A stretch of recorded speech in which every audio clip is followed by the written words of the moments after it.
రాష్ట్ర ప్రభుత్వం ఎంతో ప్రతిష్టాత్మకంగా చేపట్టిన రెండో విడత కంటి వెలుగు కార్యక్రమం మేడ్చల్ జిల్లా కీసర మండలం దమ్మాయిగూడ మున్సిపల్ పరిధిలోని 5వ వార్డులో చైర్పర్సన్ ప్రణీత శ్రీకాంత్ గౌడ్, కౌన్సిలర్ కొత్త సురేష్ భాస్కర్ గౌడ్తో కలిసి ప్రారంభించారు.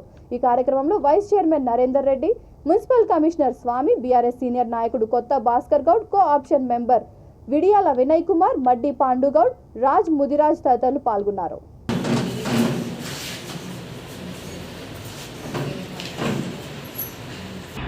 తెలంగాణ ప్రభుత్వం ఎంతో ప్రతిష్టాత్మకంగా చేపట్టినటువంటి రెండో విడత కంటి వెలుగు ప్రోగ్రామ్కి ఈరోజు మన 5th వార్డ్ దమ్మాయిగూడ 5th వార్డులో ప్రారంభం అయింది.